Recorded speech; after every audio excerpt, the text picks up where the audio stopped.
sure where we really left off in the last video, but I wanted to continue this conversation about what was really expected for this lab for natural selection. We were talking about the conclusion. Make sure that you make that hypothesis before you even start your experiment. You can read through the information, and that will help you start with a hypothesis. However, before you actually go through the process, make sure you make a hypothesis. A good hypothesis is going to say, this is what I think and why you think it. So please make sure that it is good hypothesis. A good hypothesis would be something like, I believe that the short-legged lizards will travel farther because they can move faster. Something like that would be a good round sentence. Make sure it's in a complete sentence. After your experiment, then you are writing your conclusion, things that you have to discuss in your hypothesis, and it's all written down on this piece of paper. So right here, you can see it says write your hypothesis. Here in the paragraph, your conclusion, what you need to address, what was your hypothesis? Were you right or wrong? Why were you right or wrong? How did the habitat and natural selection work together to change the population of the lizards? When you read your lab, it's going to tell you a specific happening, something that happened within that habitat that's going to change where the lizards have to get their food. What trait did natural selection act on?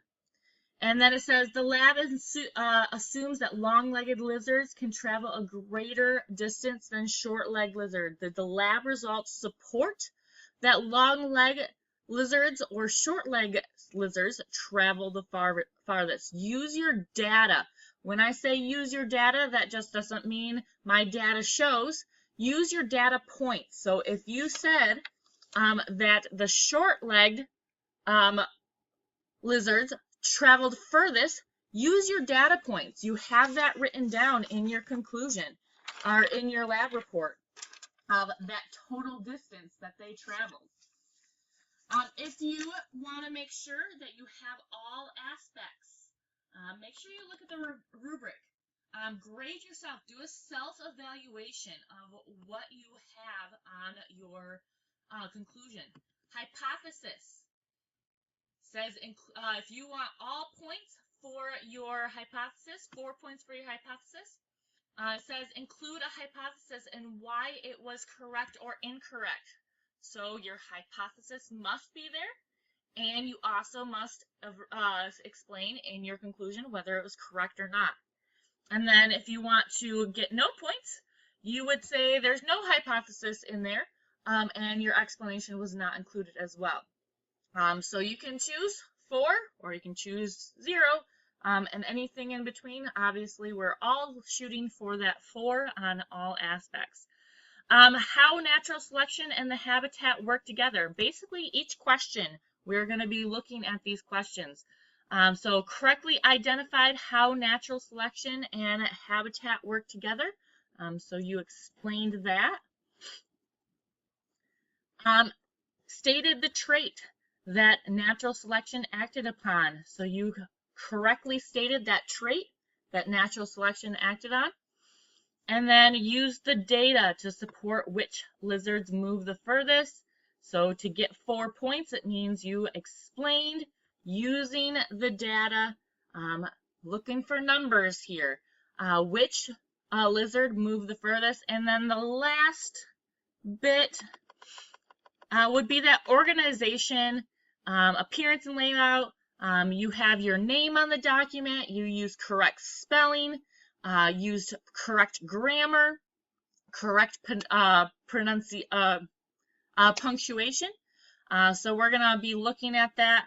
Had your name Correct spelling and grammar, less than 2 errors will get you 4 points on that. 3 to 5 errors will give you a 3 on this one. If you have 6 to 10 errors, as far as spelling, grammar, punctuation, you will get a 2. 11 to 15 will get you a 1. And then more than 15 errors, you will get a 0 on that. So please make sure that you are checking all of that. Maybe even have somebody proofread it for you to help you out with that. So please make sure that you are working diligently to provide as much information on this as well. And then I want to remind you of that late policy. After 24 hours, 10% will be removed. And then 2 days before that lockout date, which will be in the middle of Unit 3, 20% will be removed. And then after the lockout date, up to that 30% will be removed. So please make sure that you are getting it done on time. I do want to say that if you're struggling with this lab and you need more time, it is okay to ask for more time. I will grant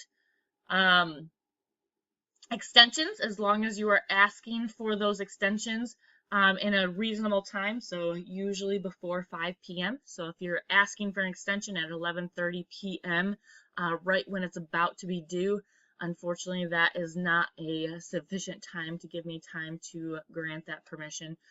So please make sure that you are trying to get this done on time. If you have any questions, feel free to contact me and then come to that help session at 3:30 p.m. today. Hope this was helpful. As you go through this, make sure that you are reading that information before you start that. It's going to definitely help you out. Have a great rest of your day.